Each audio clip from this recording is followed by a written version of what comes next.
My dish is the quad burger, and the quad burger consists of 4 patties, 4 slices of cheese, and each patty is 4 ounces.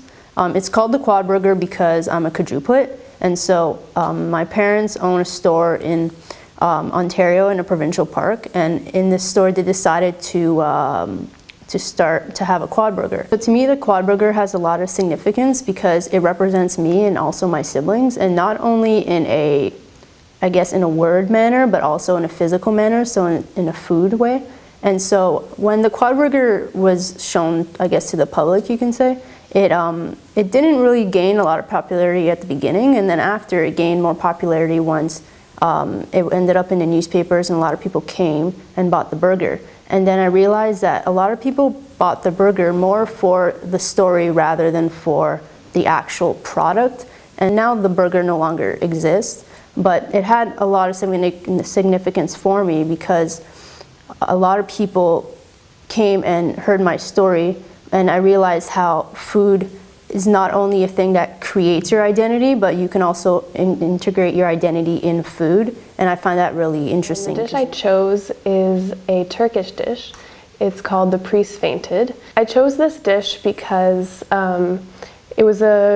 it's not something that I've ever had before or that my family had ever made, but it was something that was vegetarian, which was easy for me to make and suits my diet.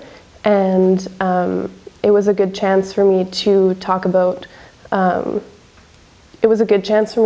with my family about the history of growing up in the Middle East. My mom is from Iraq and she grew up eating this dish. This dish gave me a chance to talk to my mom, who is very reluctant to talk about her childhood living in Iraq. And I think food is a light enough topic that allowed her to open up about her childhood. My recipe is our traditional 3-ingredient Scottish shortbread, brought over from Scotland by my great-grandmother Helen Mackey. She grew up on a farm with, it was a big family. They all took turns harvesting and cooking meals with the produce they had. She moved to Canada when she was 32, started a family. For a short time, she was living with my grandfather, her son Gordon, where she would make her shortbreads weekly. She passed on the recipe to Gordon's wife, Claire, my grandmother. Once Helen passed, my grandmother continued to make her recipe, but rather than do it on a weekly basis, she reserved it for Christmas festivities. So the recipe continues to remain in our family and is made yearly around Christmas time.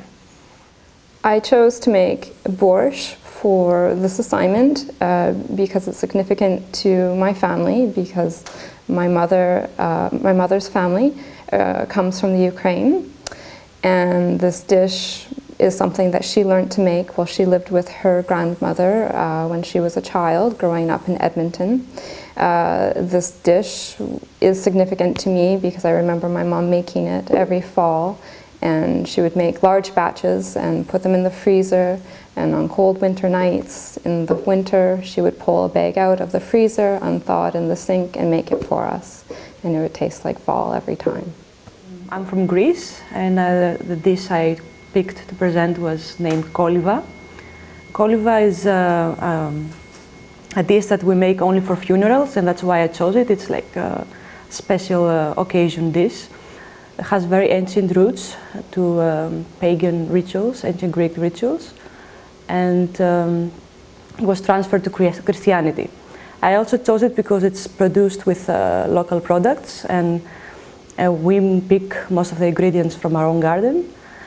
And the last reason why I chose it is because I believe it's one of the dishes that are gonna disappear just because it's so time-consuming and it's related to religion. And most people, like only old women, make it. The dish that I made is banana bread. The recipe comes to me from my great-great-grandmother. And it just reminds me so much of my childhood. It's sort of inseparable from my childhood because I have these very vivid memories of my mom baking banana bread while I was getting ready for bed so that there'd be some in time for breakfast in the morning. And I remember having it for breakfast and then coming home after school and sneaking some more pieces before my sister got home. And to me, banana bread just sort of is the food of my childhood.